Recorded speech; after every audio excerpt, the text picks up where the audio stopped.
the way people think about the marriage post, because here's the thing, your wedding is an event.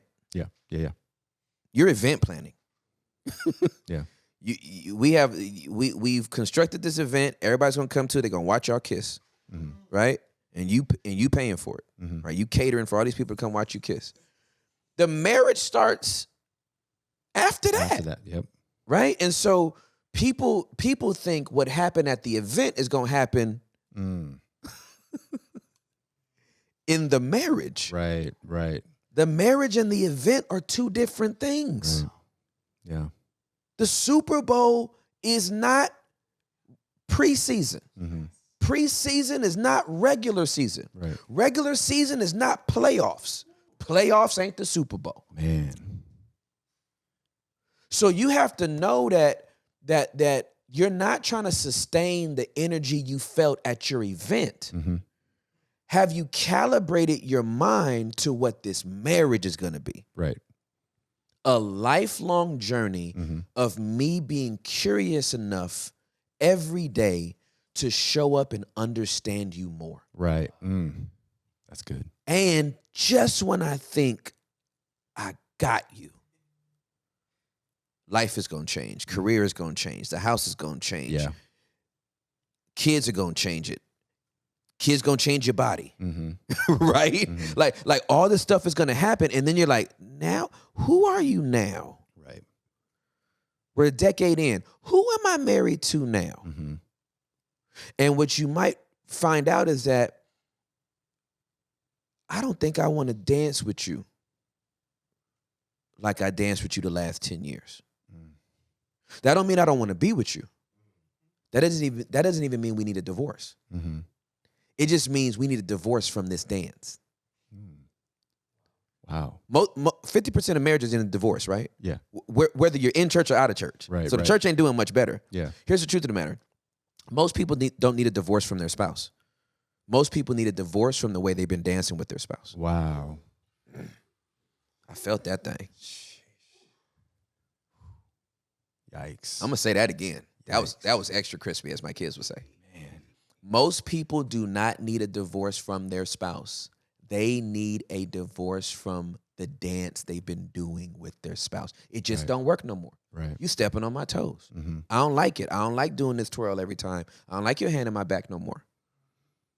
I want to do hip hop now. I'm tired of doing the waltz. You know what I mean? I want to crump. I need to get some aggression out. Right. You know what I'm saying? We need to change it. Boom, boom. Right? We need to do something else. Right? We don't need to do this dance anymore. And most people walk away from the spouse of their dreams, right. from the spouse of their destiny, from the spouse that God wanted you to establish children with a generational blessing that would go for 1,000 generations. They walk away from it because they don't want to learn a new dance. Stuck in their ways. They're so lazy they'd rather just get a new partner. Right. Man. When all they need to do is learn a new dance. So uncommunicated expectations, that's the killer. Finances, you can recover from finances. You can gain it all and lose it all. If y'all still in love, it ain't gonna matter. Right. It ain't finances. True. It ain't kids. It ain't the house you live in. All of that's superficial. Are we communicating correctly? Right. Have I learned you enough to know what triggers you? And have I gone to find a voice that won't? Oh, I said something right there. Wow. We got to marinate on this one real quick. Have I been curious enough to learn about you, and then have I been thoughtful enough, disciplined enough to go and find a voice that won't trigger you? When I got married to Juliet, her mom had to divorce her dad when Juliet was 8 years old because he was violent, put her in the hospital twice, almost killed her. Super abusive father, okay? Wow. And that dude gave his life to Jesus 12 hours before he died. It was most redemptive thing in the whole wide world. But dude was Dude was mean. Okay, he hated God. Wow. Hated when they watched Christian television. Super abusive. So Crazy. so she came from a house that there was a lot of yelling, Yeah. a lot of fighting, hitting, punching. I come from a very loud family. Mhm. We just talk loud. Yeah. We just energetic and loud. Yeah. Yeah. So and I come from a family that we were given permission to express our feelings. Mhm. Like, hey, this might hurt your feelings, but I need to tell you. Right. You know what I mean? And it's coming from a genuine place. Let's talk about it, right? Well, I get married to Juliet. Ah. Juliet has this different paradigm than I've had. My parents have been together almost 50 years. That wasn't her reality. And so we get into these conversations, and I'm used to my voice can be heard and we can talk about stuff and it might hurt your feelings, but whatever. And then she go, "Why are you yelling at me?" And I'm like, "I ain't yelling." She's like, just like that. Yeah. Just like that. "I ain't yelling." Yeah. "You are. You're yelling at me." "I'm not yelling at you. It's just the way we talk." Right. Right? That thing. This just the way we talk. It's the way I am. Yeah. But every time she heard that voice, it Reminder. took her back to what she dealt with. Yeah. And it literally shut her down. She could not open up. Wow. Now I had two choices. Mm-hmm. You better get used to this voice. Right. This just me. You ain't gonna change me. Yeah. Right? That which is pride and arrogance at its Ego. right Yeah. at its highest. Or I had to get curious enough to go find out, okay, Mm-hmm. that voice keeps shutting her down and we're not gonna get nowhere. We're not gonna make any progress if she keeps shutting down, Right. even if this is my voice. So I need to go find another voice. Yeah. I need to literally go build Mm-hmm. another voice. Yeah.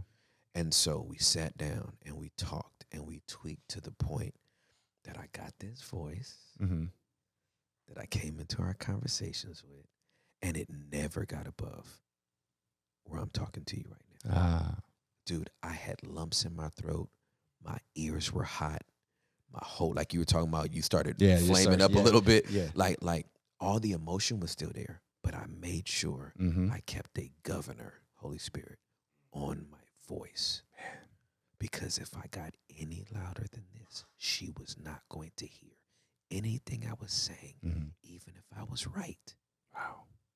So to get that voice here was practice. Mm-hmm. Baby, I heard what you said. I know what you were trying to say. All I'm saying is, here's how I feel when you do this. Right. I am not angry with you, but this situation is very, very frustrating. What are we going to do? Do that. She opened up. Yeah. Yeah. That took years, bro. I would love to tell you that was a quick fix in the first 6 months of our marriage. No. Heck no. When you get married to someone, it is literally like two worlds colliding. Everybody, men are from Mars, women are from Venus. No. That would be too easy because Mars stays a whole planet and Venus stays a whole planet. Right. Nah, fam. Mars and Venus collide into each other and they turn into Vars. Vars. Right? Or they turn into Venus, right? Whichever. It's Brangelina, right? Yeah. It is what was J-Lo and what's the other Benifer, right? You're becoming one person. That's a collision, Yeah. right? Yeah.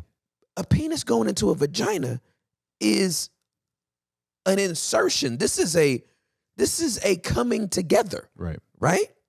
Pun intended. Yeah. Okay? So if this is what this is, then you don't get to stay a whole planet. Mars don't get to stay fully Mars, and Venus don't get to stay fully Venus. Yeah. If you don't believe me, ask your kids. The moment that sperm hits that egg, 50% of your DNA is gone. Right. Move over. I'm coming out with daddy's eyes and mama's nose. I'll fix y'all. Wow. Your kids are testifying that you were never meant to make it through your marriage and stay the same person. Right. You was meant to die in your marriage. Mm-hmm.